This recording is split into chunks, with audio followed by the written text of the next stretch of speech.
In this episode of the Exploring Information Security Podcast, exploring the rogue AI agent threat. Computers now have primary control of critical functions. Houston, recommend vector transfer. Your go for APU shutdown on time. Roger, go for deploy. Nice to be in orbit. Welcome to the Exploring Information Security Podcast, where you learn, explore, and grow your security mindset. I am your host, Timothy D. Block, and in this episode, we will be exploring the rogue AI agent threat. With me to do that is Sam Chehab, the head of security and IT at Postman. He is a seasoned technology leader with over 20 years of experience in engineering, application management, and cybersecurity. Before joining Postman in September 2024, he held senior roles at technology giants like Palo Alto, where he led the zero trust strategy deployment, and NVIDIA, where he was director of application development. His expertise includes cybersecurity incident response, governance, risk management, and compliance. Show notes can be found at exploresec.com/EIS. Feedback for the show, hit me up, timothy.dblock@exploresec.com. Hit me up on LinkedIn. You can also rate the podcast on your favorite podcast platform. That's also how you can support the show, because it'll help it grow and reach other people out there looking to learn more about cybersecurity. This was a really great topic and something that I want to kind of dive into a little bit more, some of this AI stuff going on. We kind of get into some of a little bit of everything around AIs, APIs, whether or not developers are using AI and how they're using it. So I really enjoyed this conversation with Sam. And Postman's not a cybersecurity company. It's more of a development company, but they do a lot of really great stuff for the cybersecurity community, particularly around the state of the API report, which releases in early October. That should be coming up. Once that releases, I will have updated I think I have it worked out to where it'll just go to the new report. But it usually releases around this time. I did a talk a couple years ago on APIs, and it was it gave me a lot of really good information on APIs. So if you're in cybersecurity, I would definitely recommend checking it out, because APIs run the world and they're everywhere. In fact, APIs were coming the new hotness within cybersecurity until the generative AI stuff came out, and everyone kind of shifted focus there. But at some point, we're all going to shift back to API security, and it's not, it's different from some of the other challenges we've had to tackle within cybersecurity. It's not awful, but there's certain things you've got to really be mindful of, particularly around like networking, permissions, misuse, and data leakage, things like that. So it will be something that pops up again in the future. By the way. So with that, let's go ahead and get into it. I started off by asking Sam, what are rogue AI agents? So I think with regards to rogue AI agents, I want to classify that a little bit. I'm talking less about people building malicious AI. So think of like CVE to exploit. That's kind of a less interesting conversation. Let's put that in a whole separate bucket. I think the piece that wakes me up and keeps me panicked at night is more around the misbehaving of sanctioned AI running within my environment. And you'll see examples of that in our landscape with Gemini summarizing emails in Google. Google's got a phenomenal engineering team, but being able to send a prompt encoded in an email, Gemini process it, and then take action on it, that's what I'm really calling the spirit of rogue AI, and that's what stresses me out.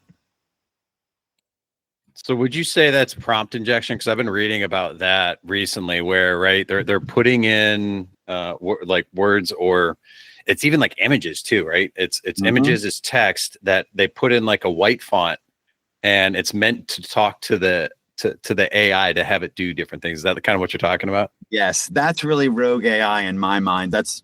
But Google Workspace is a sanctioned application in most environments. You're using it because you use it for your enterprise productivity. So it's embedded in my organization and has lots of permissions, but how do I either knowingly or unknowingly manipulate it in a way that causes havoc? The knowing way is kind of what we described. The unknowing way of it being manipulated would be kind of the classic enterprise search example. I ask an agent to go pull up something, and it dutifully pulls up the payroll of everyone in the company because there weren't good permissions on the SaaS app that it pulled from, or the rag that it was pulling from, and therefore it exposed a bunch of information that it shouldn't have. That's what I'm talking about when we're talking about kind of rogue AI.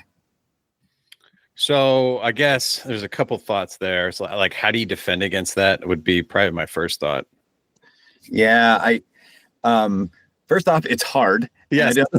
And anyone who sells you on the fact that they have the single solution that will solve it is lying to you.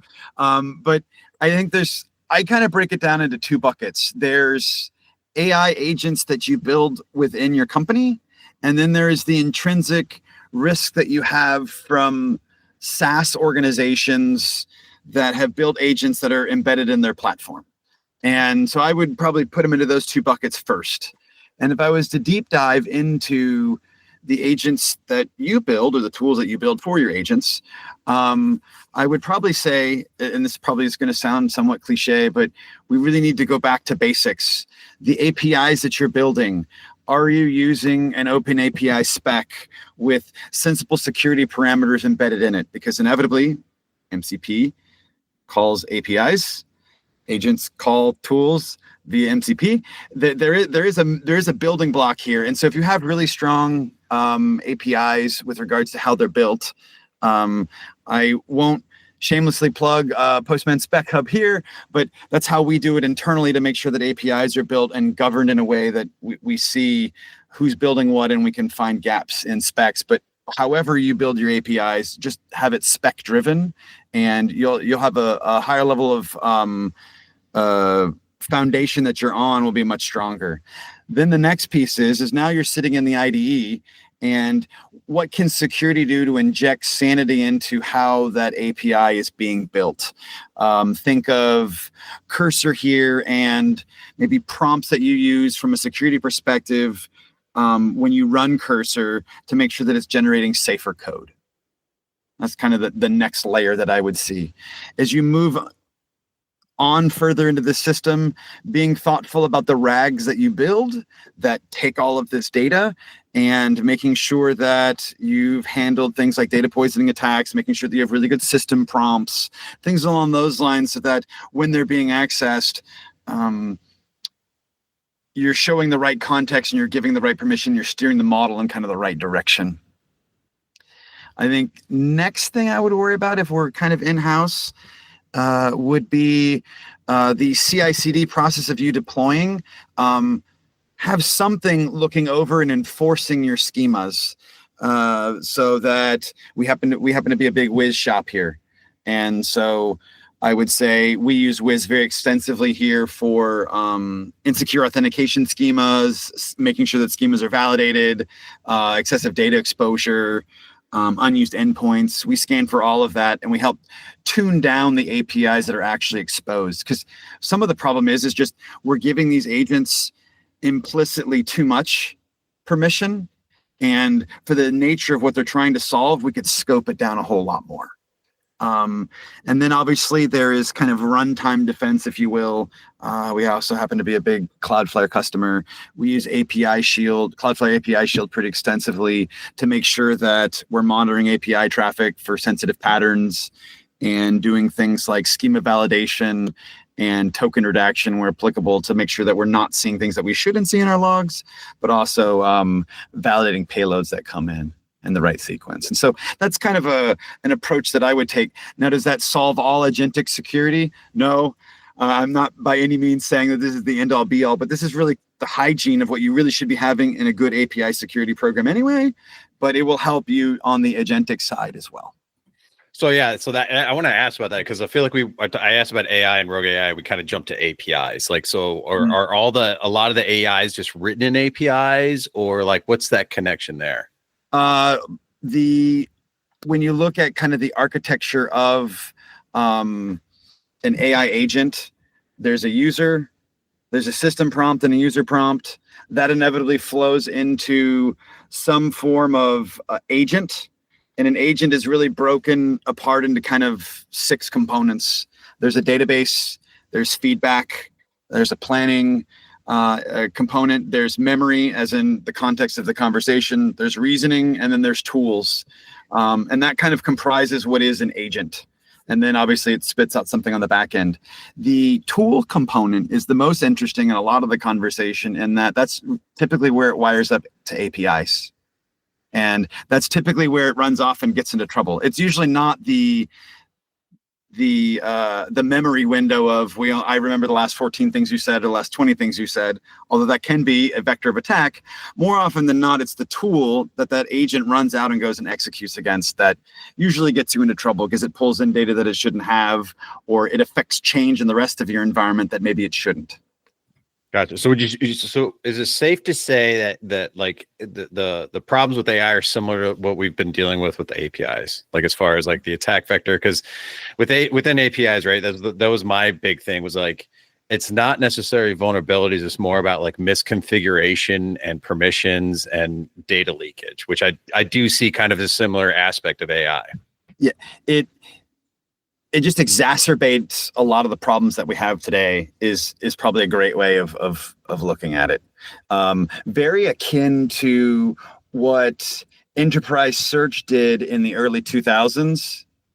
You went and you grabbed a Google search appliance, you racked it up in a data center somewhere, it crawled your entire intranet, and then it ended up surfacing up all the things that you didn't want it to surface up because there wasn't very good permissions. And so AI is really just doing that. It's doing it on crack. And I don't know if we do drug references in your podcast, but that's just kind of how I think about it. Yeah. No, that's a good analogy for that. No, absolutely. Yeah. And it's funny too that you mentioned that, because I remember we discussed before hitting the record button here, but I did an API talk, right? And I felt like APIs were kind of the new hotness, and then then ChatGPT got released like that March, and everyone just kind of forgot about APIs. But APIs are still a thing because they're kind of taking over the world, right? And you guys talk about that like in your State of the API report that you do yearly. You know, it was kind of the new way, and it made sense to me, because right, developers don't want to have to do custom code constantly. It's more like, here's this API that you can go and do your thing. Oh, we just need to update this if you want to do some other feature or some other, get it some other response. Yeah, the analogy I use is the APIs, and I'm borrowing this from Nikesh Arora at Palo Alto Networks, because I think he does a beautiful job of kind of summing up these concepts. And APIs are really kind of the arms and legs to go and act change in the world that the AI agent is looking to do. Gotcha. Yeah. So tackling that is going to be kind of a combined strategy, as you were getting into earlier. Yeah. The back half of that, because we talked about inbuilt, but there's still a huge attack vector from the SaaS side of it. And so I think what we still need to worry about is on the SaaS side, to defend yourself, single purpose logins for integrations. I still see skeleton keys with regards to every integration uses the same login. And it's maddening to me in that from a security perspective, we know better, but often administrators in IT and others, they're busy. They don't want to generate multiple accounts, but having kind of that single purpose use lets you track down and run down these potentially rogue agents down the road, because there's only one login or one API key for one type of interaction. And so you can quickly find a breach when you do have one. Other things that come to mind, and this is just classic hygiene, rip through your SaaS apps and make sure that you're turning on the right things. Like, does your SaaS have audit logging turned on? A lot of these AI tools that are out there don't have some of these secure by design principles baked in, because they're more built for consumer, but they're being ported into enterprise. And so they're kind of catching up on the enterprise side. Another example I would pick on is what you learn in supply chain security. Today, in many shops, you just go grab any MCP you want off the internet, you throw it on your local device, and you start running it. Ideally, you'd start only grabbing MCPs from certified locations. And within your IDE, let's pick on Cursor for a moment because I love them. Within Cursor, we as security professionals would define these are the MCP servers that you could run, and we would configure it to support that. And so you can start to constrain the environment. You're less prone to supply chain attacks. And this is something that we've taken very seriously here at Postman, and part of why we have a certified MCP program. If you go to our public API network, you can go grab down MCP servers that we've actually certified. There's that little blue check there to ensure that the vendor has published this to us and it's gone through our screening protocols. That's actually brilliant, because I'm thinking about as of this date, the NPM account takeovers, like the 18 repositories that had like, what was it, 2 to 3 million or 2 to 3 billion downloads? Like billions. Yeah, that's wild. And like, to your point, supply chain, like, how do you stop that? Because essentially it's the owners or maintainers of those projects got owned. And I mean, thankfully it was just crypto mining, code that got picked up pretty quick. But you think about some of the other stuff, like the Log4j stuff or anything like that, it could have a pretty significant impact. Yeah. The blast radius could be high, although I think the news hype cycle around that particular attack was a whole lot higher than the actual risk. And so hopefully a lot of InfoSec professionals didn't lose their weekend to troubleshooting that one, because I think they made $20 in meme coins to prove a point. But, They did. They didn't make a whole lot. Like I said, it got caught pretty quickly, and you have to be on top of your patching, which we know a lot of organizations are not on top of their, updating what's the latest, greatest. So that's sometimes where it can help. But yeah, going back to the SaaS applications too. I mean, another one too that's been top of mind is Salesforce, the SalesLoft Drift stuff, and that was an AI chatbot that really just got owned. I don't know that there was necessarily anything wrong other than the company got owned there. It was really just they got owned, they got credentials, and then walked back into the ecosystem, and plundered a lot of data. And but like the AI intrinsically wasn't the risk. It was just another attack vector, like a cross-site scripting problem that you would have had, where they could have, or SQL injection where they could have pulled data out of the database. Like it's really not any different. It's just a new methodology for how we have risk in this company today. And I don't want to hype up AI a whole lot, because at the end of the day, it's really just around a lot of really good hygiene. And if you have a lot of really good hygiene, the blast radius is smaller. And AI is fun, and we love to say AI, but I think if you just have phenomenal hygiene, like a lot of this blast radius does get reduced.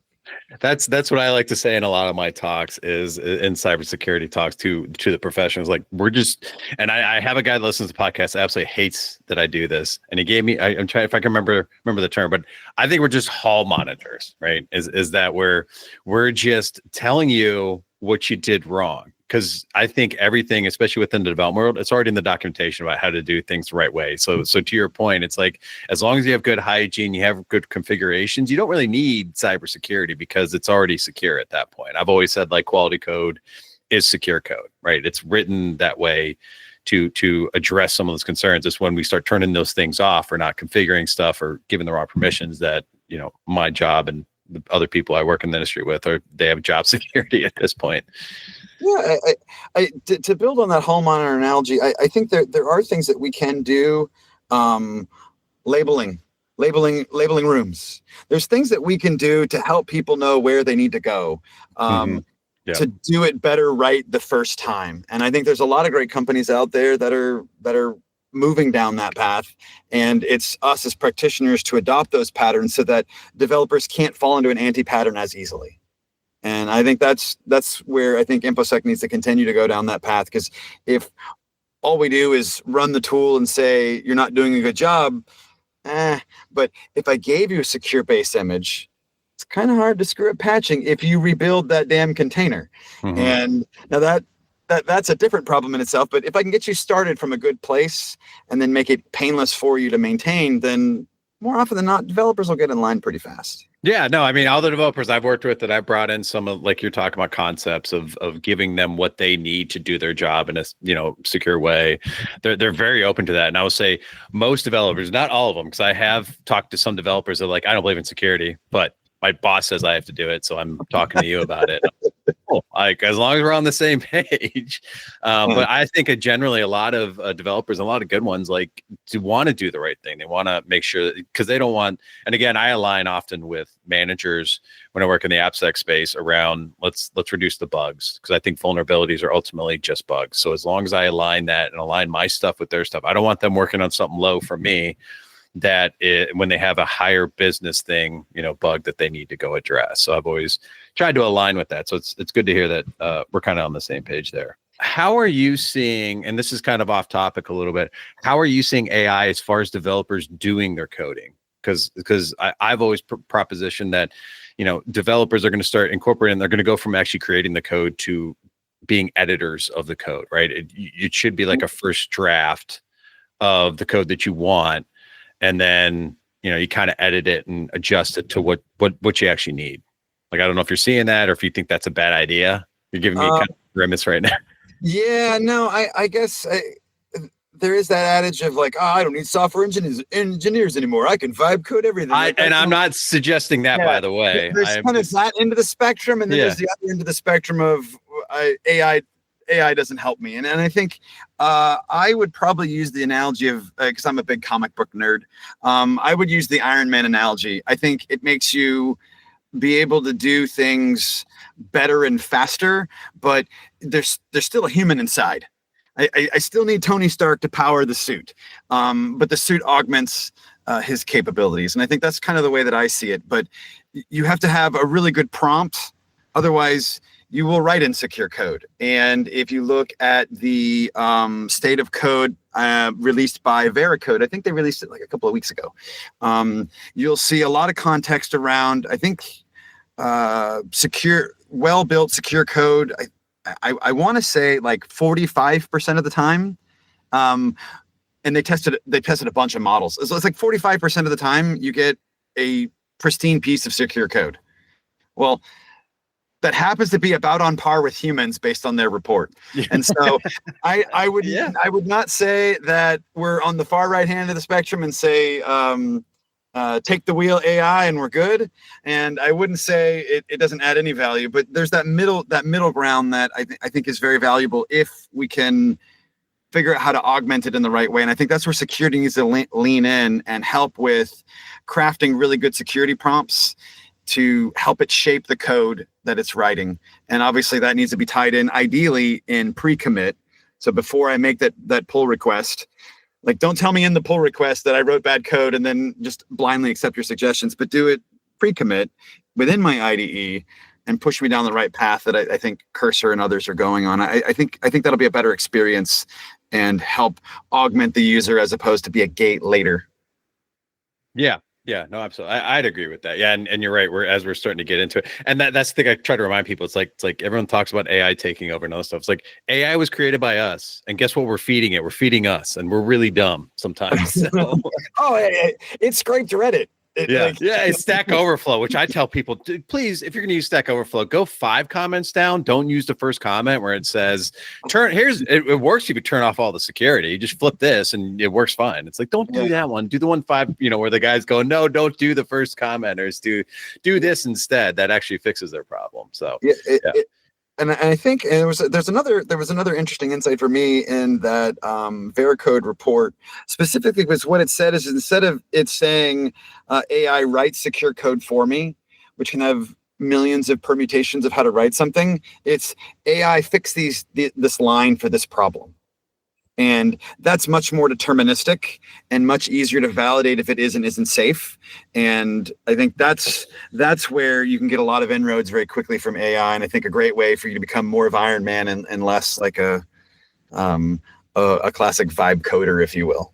Yeah, vibe coding. Yeah, I should have a podcast on that. That sounds like a fun one to talk about.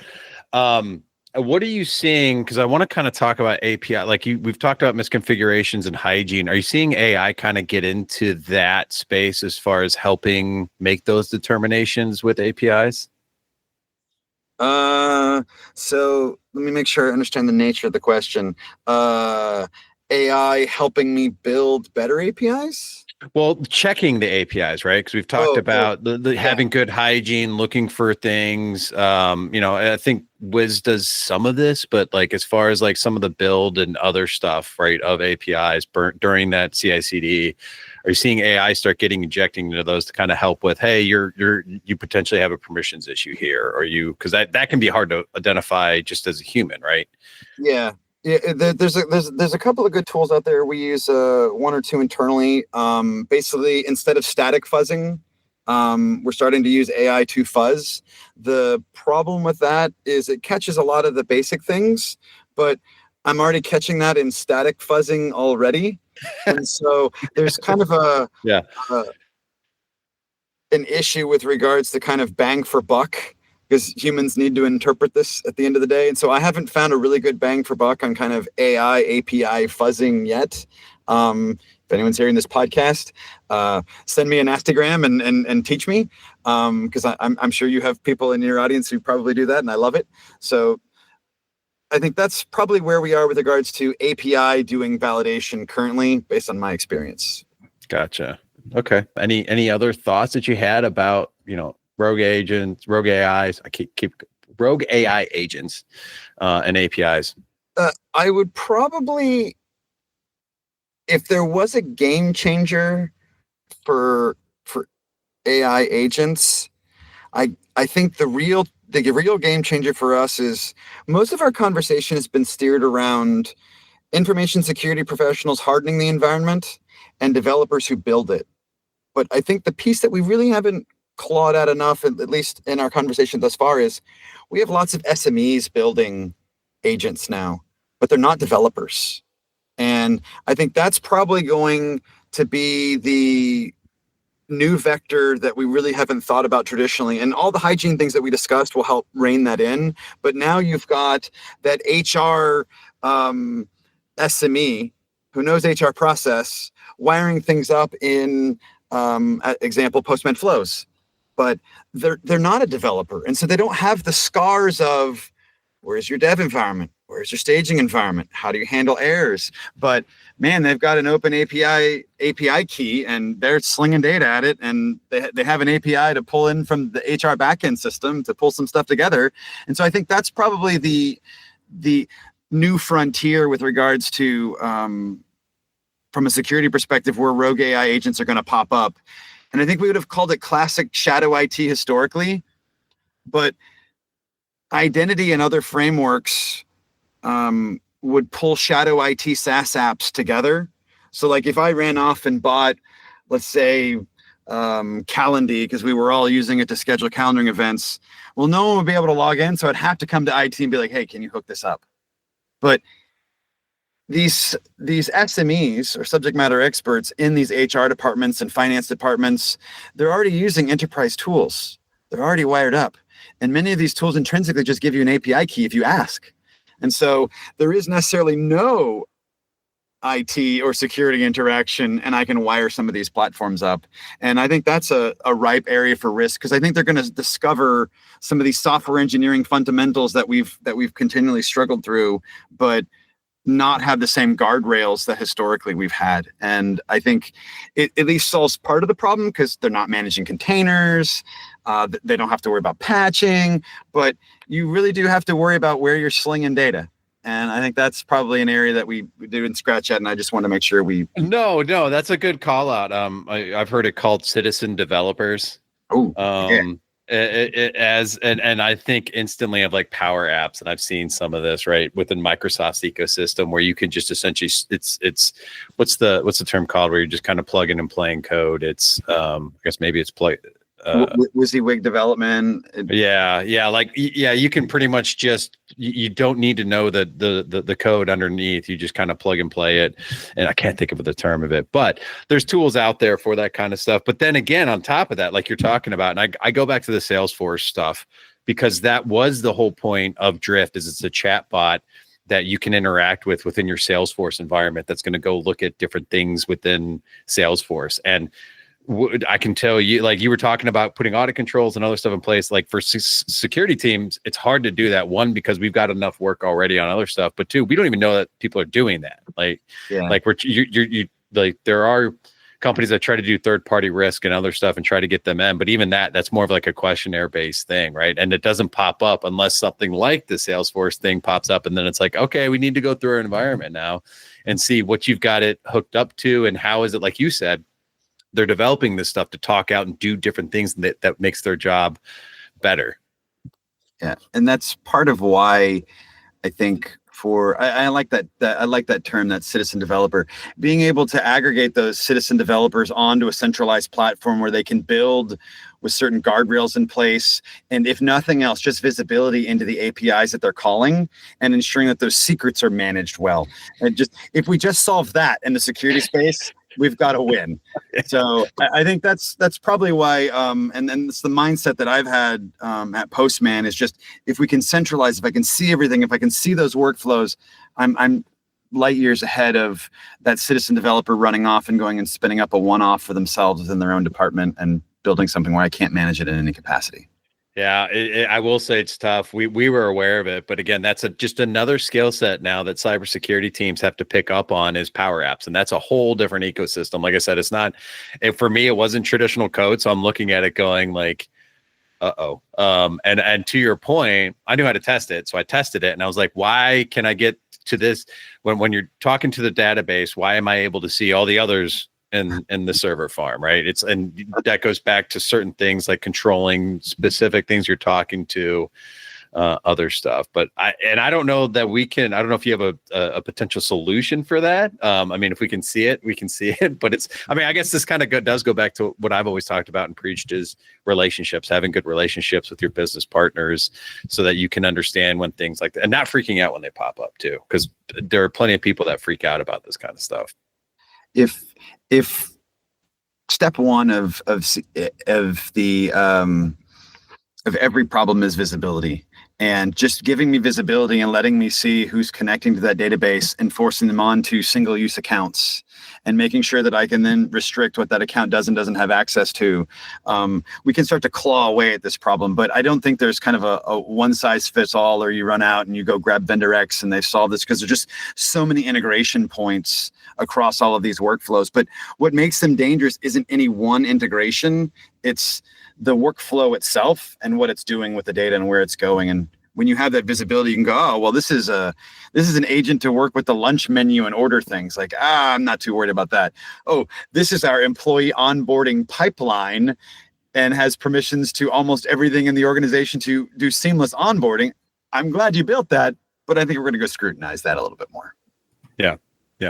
With an APIs, I thought APIs were going to go the way of the cloud, where we have like cloud security engineers. I thought APIs would get specifically focused cybersecurity people, because when I started digging into APIs a little bit more, it's like there is kind of this intersection between three different disciplines within cybersecurity. There's obviously the AppSec side of it, but then there's also what you're talking about, monitoring, which is like network monitoring. So you actually have to have an understanding of network security. And then for the monitoring, you have to actually know what is actually being talked to with the API, and that goes within security operations. So, I mean, do you see kind of like a specialization for APIs, or is it kind of just going to live between these threes and everybody's going to have to figure it out, or kind of like, how do we tackle some of that? It's a good point. It's something that I've been reflecting on for a while. I think cybersecurity as an industry has really been around for, like, kind of quote unquote officially, like probably like 20 years at best. Mm-hmm. And more often than not, it was, hey, you're a sysadmin. Guess what? You're doing cybersecurity. Or, hey, you're a network guy. Congratulations, network guy. You're really good. We're going to go do security. But I don't think we've carved out those spaces as maturely as we need to. And more often than not, you're right. It's the AppSec guy chatting with someone in the SOC who's then catching up a network engineer to say, hey, by the way, you allow all of this. And the network person saying, I have a 5,000 line ACL. Just tell me what to type for source and destination. I don't know how cleanly it fits into one role, because it requires so much depth in each area, but it's definitely an itch that the industry needs to scratch more, because I don't think we've really thought through APIs enough because of how embedded they are within the organization. It's a layer or two down. And so I don't think we've thought about it kind of holistically as an industry. Yeah. I didn't even mention identity, right? Because that's a whole nother thing in itself. Completely forgot about that one, but yeah, it's I don't know, it's interesting. All right, what resources do you want to recommend for rogue AI agents and APIs? Well, I think there's two pieces. There's probably the macro picture, and then there's kind of the current news piece. So, state of the X, pick your vendor. Like they all talk about something in that state of the X. I think I talked about Vericode's GenAI code security report from Vericode. I think there's the state of secrets sprawl from GetGuardian that I found particularly interesting. And then obviously like radar.cloudflare.com, just to kind of see what's going on in the networking world, are some of the kind of macro pictures. But for what's going on like day to day, I have written my own agent to crawl through the news. So I don't really go to a lot of places. I have it pull for me based on prompts. But if I had to plug a couple of places that more often than not I land, securityaffairs.com, the Hacker News, Cyber News, Information Security Magazine. Those are probably some of the domains that I more often than not end up landing on to just realize what the hell's going on in the world and why I probably need to pull an all-nighter to figure out what's happening in my environment. Yeah. It's fun that you wrote an AI agent because I'm just thinking RSS feeds, right? Because I did the same thing. But I mean, I guess if you're trying like a project or like, I feel like an AI agent could do a better job because sometimes I don't want the blog article, right? Well, you want to rip through, and we'll pick on RSS feeds. I want to rip through the RSS feed, but there's only certain things I want within that RSS feed. Mm-hmm. So I really want to tune out I don't care about ATM theft in Nigeria. Like, all right, that's not an interesting article, but I really do care about an engineer who got phished and there was a package breach in Python because I really do care about Python because we happen to use it in house. Gotcha. Yeah. No, that makes total sense. And I think that RSS feeds is kind of where, again, like you've said earlier too, it's like that search internally that's just on crack now for AI. And I think that's just the same thing as you've just created an RSS feed that's on crack. Oh no, I think we're going to end this like the takeaway from this podcast would be like Sam is clearly a drug user. I don't know about that. I think it's just a good analogy. Okay. What are some things that you want to plug? I think first and foremost, I talked about the state of reports, and on October 8th, Postman will be releasing its State of the API report. And I think for your audience, because they're probably very security minded, there's a lot of good security nuggets of wisdom in there. And I'd recommend they stay tuned for that. Again, October 8th, stay tuned and maybe we can come back in the future and we can chat about that. Yeah, no, absolutely. That's definitely one of those reports that I really enjoyed going through, especially when I was doing my API Hitchhiker's Guide to API Security talk a few years ago. It was very invaluable for giving me great insights into, not just security stuff, but kind of, you always want to kind of keep as a security person, understand what are the developers doing? What are they using? How are they, going about this stuff? And I think that's a great report for APIs. And I think we kind of discussed it too. APIs are kind of that forgotten thing that I think are gonna come to the forefront at some point in the future, within the next 2 to 3 years for sure. Yeah. So, all right. Well, Sam, thank you for joining me to discuss this rogue AI agents and APIs. I'm having such a hard time saying rogue AI agents for some reason. I don't know what it is, but thank you for joining me to discuss that. Thanks for having me. I had a good time.